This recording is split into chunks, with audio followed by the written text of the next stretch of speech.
भाई अब जो लास्ट उर्वरक हैं वो पढ़ने जा रहे हैं हम सल्फेट ऑफ पोटाश।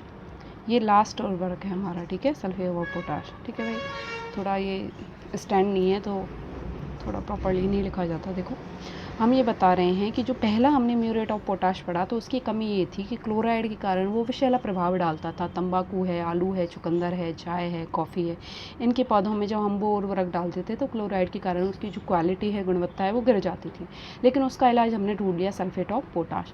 ये मतलब इसको हम जब डालेंगे तंबाकू में, आलू में, चुकंदर में, चाय या कॉफ़ी में, तो ये कोई बुरा प्रभाव नहीं डालेगा। सबसे पहले इसका केमिकल फॉर्मूला होता है K2SO4 पोटेशियम सल्फेट, और ये जिस खनिज से प्राप्त होता है उस खनिज का नाम है लैंगवेनाइट खनिज। ठीक है, किससे प्राप्त हुआ है? लैंगवेनाइट। लैंगवेनाइट का फॉर्मूला K2SO4.2mgSO4 होता है। ठीक है, ये होता है इसका फॉर्मूला।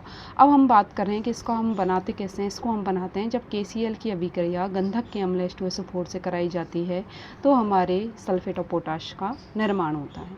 इसमें बोली जाती है कि जो जनरली पोटाश की मात्रा है वो 48% तक होती है। ठीक है, 48% तक होती है। क्लोराइड की मात्रा कुछ परसेंट तक हो सकती है लेकिन बहुत कम होती है। जैसे बहुत कम मतलब 2% तक मान लो, इतनी कम हो, 2.5% तक मान लो। ठीक है, बहुत कम, अधिकतम मात्रा को उसको लेके चलेंगे। सफ़ेद रंग का होता है, क्रिस्टलीय होता है ये, है ना। वही 48% तक इसमें पोटाश पाया जाता है, जल शीघ्र घुल जाता है। इसमें महंगा उर्वरक है। इसमें एक चीज़ हमें ध्यान रखनी है, इसमें 43 से 48% तक क्या होता है? सल्फ़र होता है। ये इंपॉर्टेंट लाइन है क्योंकि सल्फ़र एक बृहद पोषक तत्व है, गौण पोषक तत्व है, और ये सल्फ़र को उपलब्ध करा रहा है, इसलिए ये इंपॉर्टेंट लाइन है हमारी। ठीक है, मृदा में कैसे अभिक्रिया करता है? K2SO4 टूटता है K+ और SO4- में। तो K+ है वो तो मृदा कोलॉइडों द्वारा अधिशोषित कर लिया जाता है। सल्फेट आयन है वो जो है क्या बोलते हैं, निच्छालन द्वारा या तो निकल जाएगा या अवशोषित कर लिया जाएगा, इस प्रकार का होगा। तो K+ तो आसानी से नष्ट होता नहीं, निच्छालित होता नहीं, क्योंकि ये अधिशोषित हो जाता है। ये एक प्रकार का उदासीन उर्वरक होता है।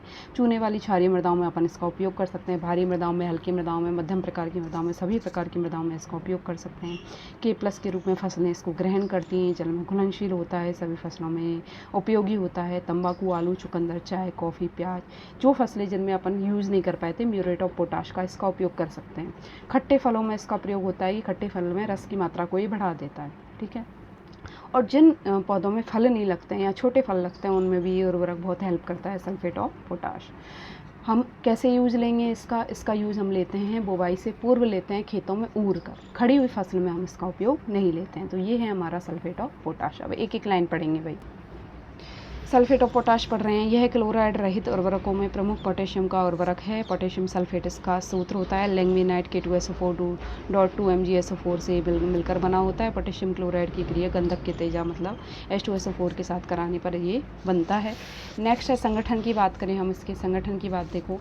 नमी की मात्रा में इसके नमी की मात्रा 1.5% तक हो सकती है। पोटाश की मात्रा 48% तक। क्लोराइड की मात्रा अधिकतम मतलब 2.5 से ज़्यादा नहीं होगी, 2.5 से कम ही होगी। सोडियम की मात्रा 2%। सफ़ेद रंग का होता है, क्रिस्टलीय होता है। पोटेशियम की मात्रा इन्होंने 48 से 50 दिखा दी है, तुम 48 याद रखना है, इनफ है। पोटेशियम जल में घुलनशील होता है, भंडारण आसानी से कर सकते हैं क्योंकि सीलन नहीं पकड़ता है। महंगा होता है। देखो इंपॉर्टेंट लाइन है, कितने परसेंट सल्फर पाया जा रहा है? 23 से 48% तक सल्फर है, जो कि एक गौण पोषक तत्व है, आवश्यक पोषक तत्व है। मृदा में कैसे अभिक्रिया करता है? यह टूटता जाता है मृदा में K+ और SO4- के रूप में। तो K+ तो कोलॉइडों द्वारा क्या हो जाता है? अधिशोषित हो जाता है। K+ अधिशोषित होने से अपक्षालित नहीं होता है, क्योंकि भाई मृदा जो है वो ऋणात्मक है, K+ को अधिशोषित कर लेती है, तो वो अपक्षालित नहीं हो पाता। उदासीन उर्वरक है, मृदा में ना अम्लीयता करता है ना ही क्षारीयता करता है।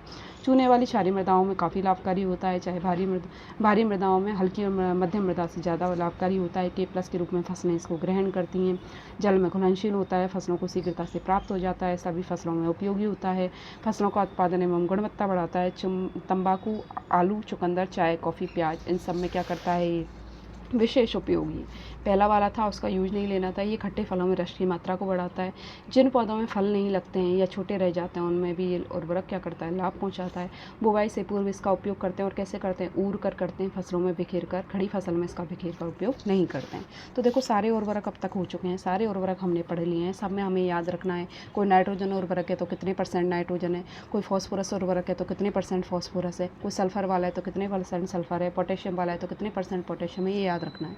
फिर उनके उपयोग की प्रक्रिया, कि किस प्रकार से उपयोग उनका किया जाता है, कि खड़ी फसल में करते हैं, कि बुवाई से पूर्व करते हैं, ऊर कर करते हैं, कि एक और विधि पढ़ी थी ना आज अपने प्लांटेशन वाली विधि, कि प्लांटेशन वाली विधि के द्वारा करते हैं। ठीक है, तो वो सारी की सारी वो विधियों के द्वारा हमें देखना है। फिर हमें देखना है कि नाइट्रोजन वाला है तो कौन सा आयन हमें उपलब्ध कराता है, पोटेशियम वाला है तो कौन सा कराता है, ठीक है, फॉस्फेट वाला है तो कौन सा कराता है, क्या मृदा में अभिक्रिया होती है। ठीक है, सारी चीज़ें ये जो है उर्वरक के लिए उपयोगी है। कुछ कुछ जैसे कि हमें म्यूरेट ऑफ पोटाश था, उसमें याद रखना है कि तंबाकू वगैरह के उसमें उपयोग नहीं लेना है। अब देखो इस चैप्टर का लास्ट टॉपिक बचा है हमारा, उर्वरकों के अधिक उपयोग से मृदा पर क्या प्रभाव पड़ता है। भाई सिंपल सी बात है, इसको हम पढ़ेंगे, वैसे अगली वीडियो में पढ़ेंगे। उर्वरक का एक लिमिट से ज़्यादा उपयोग करेंगे तो अम्लीय उर्वरक का उपयोग करेंगे तो अम्लीय मृदा हो जाएगी। सोडियम युक्त उर्वरक का उपयोग करेंगे तो क्षारीय मृदा हो जाएगी या लवणीय मृदा हो जाएगी। तो अम्लीयता और लवणीयता को बढ़ाएंगे तो इनडायरेक्टली हमारे खेतों को बंजर करने का काम करेंगे। तो एक लिमिट में हम इसका यूज करेंगे। ठीक है, तो ये चैप्टर का छोटा सा पार्ट बचा है, बाकी पूरा हो चुका है। ठीक है बच्चों।